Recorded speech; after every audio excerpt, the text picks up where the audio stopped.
model. That is a matte TN display, though I hear it's not a bad TN display as they go.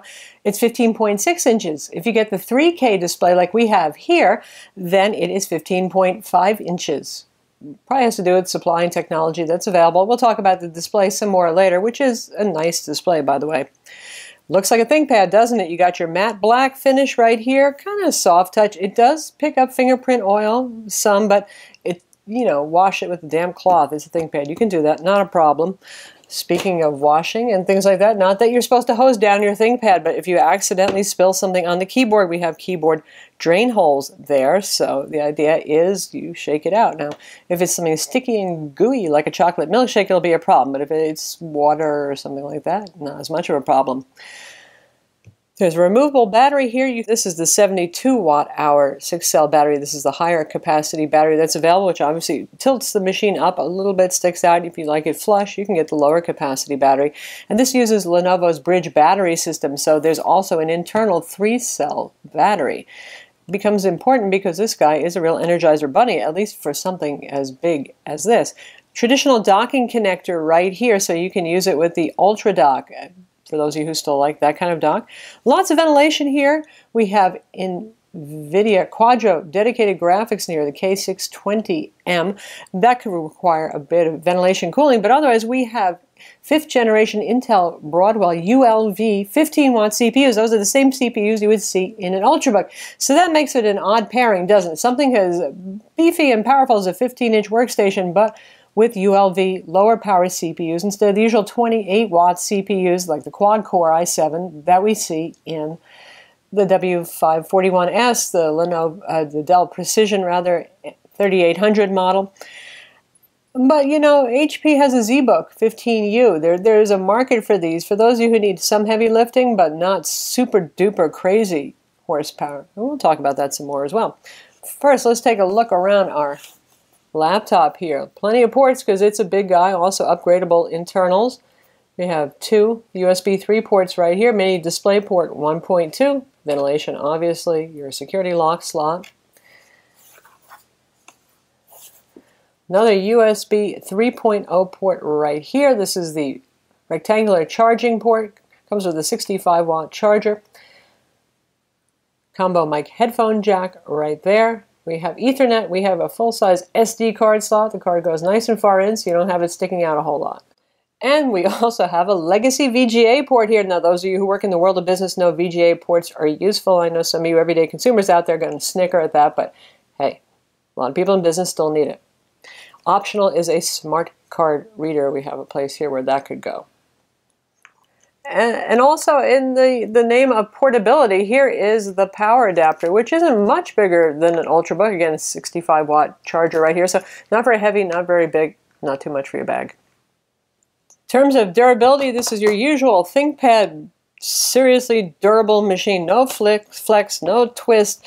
Drop it, probably going to be fine. Magnesium alloy roll cage inside, so it's a sturdy machine besides that spill-resistant keyboard. And you open it up, what do you see? Look at the keyboard. It's like nice, right? We review a lot of Ultrabooks. They have keyboards with not much key travel. This guy, even though it's not so very thick, honest to goodness, it has lots of key travel.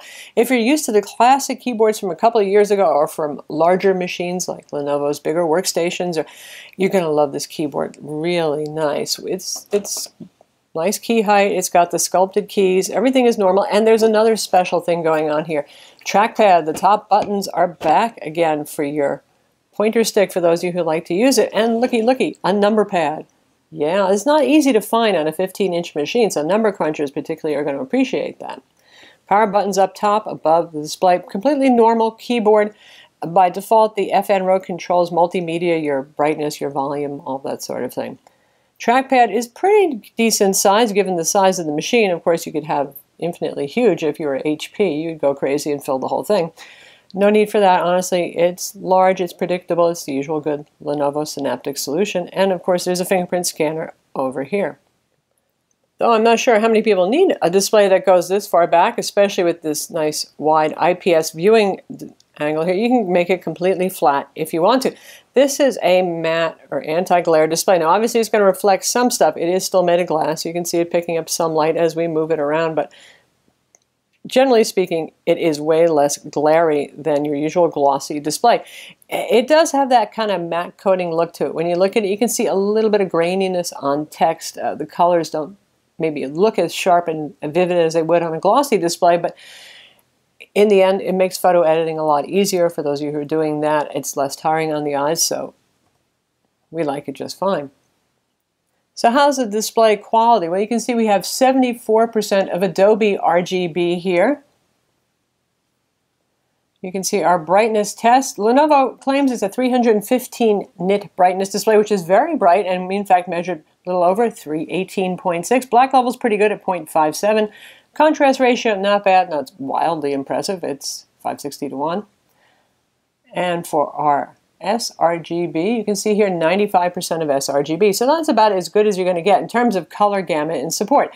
So that's very important for those of you particularly who work with photo editing or video editing. You need to see the actual colors and not some blown out representation, which is what you get with lower gamut displays. So Lenovo did do a good job with color. So how much is this machine going to cost you? The base price is $1150, and that's with a dual-core i7-5500U. We happen to have the 5600U, which is, well, just a small speed bump. Still dual-core. All ULV CPUs are just dual-core. Our machine as decked out here is around $2,400, so it can get expensive pretty quickly. For your base price, you're going to get that Core i7-5500U. You're going to get the full HD 1920 by 1080 display and a 500 gig hard drive. Instead, we have a 512 gig Samsung PM851 SSD, which is a fast SSD. We have the 3K display here. That's 2880 by 1620. By the way, we're running this at 200% scaling, which is the default. And we'll go back to the desktop. So you can see that. Obviously, here we have the touchscreen model. Now, if you want to go up just to 3K from the 1080p default, that's going to cost you $200 more. If you want to go up from the base model to the 3K with touch, that is $420 on top of the base price. You're looking at $1,600 already. So those options can get pricey, but they're there. This is a workstation, therefore it is expandable. So inside, and we'll slice in a picture of the guts for you in a minute, you have a 2.5-inch drive bay, which we have a 2.5-inch Samsung SSD in from the factory. Socketed Wi-Fi card, 2 RAM slots. So Lenovo says a maximum of 16 gigs. This is where it gets interesting though, because some companies like Intelligent Memory have started actually making higher density RAM modules. So you can see here we have 32 gigs of RAM installed. A little bit's being used by the shared graphics memory there because it's running on Intel integrated graphics at the moment.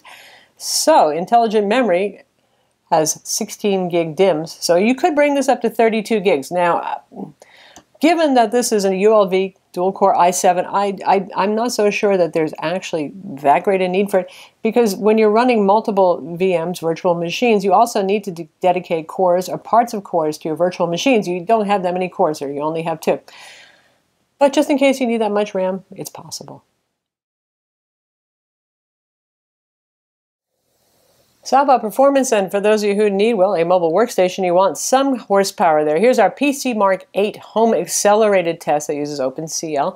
And you can see the score is 2842, and you can see the various sub-scores there. So that's a pretty decent score.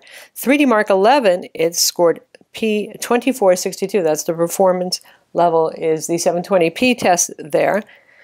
W Prime computed Pi in 16.03 seconds, which is a little quicker than your average dual-core i7 Broadwell CPU. Geekbench 3, 3251. Multi-core 5953. So it's definitely tuned for speed. Only you can say whether you can make do with this instead of the usual quad-core 28-watt CPU like in the Lenovo W551 or the Dell Precision 3800 model. I think a lot of people will be able to get away with this, especially when you consider the fact that this guy weighs under 5 pounds without a touchscreen and 5.5 pounds with a touchscreen, which compared to most mobile workstations that are just absolute beasts is just crazy. And battery life, Lenovo claims up to 12.5 hours with the internal front battery, the one you can't remove, and this bridge battery with the larger bridge battery. Now, that might be a little optimistic, but honest to goodness, you should be able to get a full workday out of this, depending on what you're doing, 8 hours, 9 hours. Now, if you're doing a lot of serious rendering with this, obviously that's going to use up more power versus doing something like Word, Excel, email, online stuff. So you get the idea. If you're doing some of the things this was actually meant to do, like rendering, well, you're probably going to see more like 7 to 8 hours, which is still very impressive for a machine that's unplugged, doing very heavy lifting in terms of graphics. Now, just to give you an idea, between the W550s and a conventional 15-inch workstation, this is the Toshiba Tecra W50, which is no slouch. It's a very good machine. It does have a quad core. It also has good dedicated graphics in there. You can see how much thicker it is. Nice. Lenovo, good job. But of course, it is still it's a big 15-inch workstation. As you can see here, this is the Retina MacBook 12-inch, and you could fit 2 of these over here with just a little bit of overhang. There you go. Of course, can you use a 12-inch MacBook as a CAD workstation? I think not. And let's talk about performance a little bit more. Here you can see the SSD speed here. Very good, very respectable numbers, particularly the 4K number down here. Very impressive stuff. So even though it's using the SATA drive bay, it's getting some good speeds there. Now, this does have an open M2 slot. I think Lenovo intends that for a caching drive in case you go with the HDD model. In terms of BIOS, usually you can get around it, but it's really designed not to use that as your main drive. But you might have luck with that. You might. One thing I will note is, if you're wondering why touchscreens don't usually have matte displays, they do show fingerprints more. You can see them right there. And they're a bit harder to clean. I've been wiping this thing. You got to use a little bit more pressure. You can use a damp cloth, that sort of thing. It's not the end of the world, but it does show smudges more than the average camper. And one more benchmark while we're talking about that, an important one for this class of machine would be Cinebench R15. For the OpenGL test, 47.6 frames per second. Scored 281 for the CPU. SpecView Perf, the 1920 by 1080 SolidWorks test, 42.1 frames per second. Now, how is that given the fact that the CPU is not, super duper quad core high wattage? It's the NVIDIA Quadro K620M dedicated graphics, which is a big improvement over the K610, by the way. Now, it's not the highest end Quadro you can get, and Quadro is really the CAD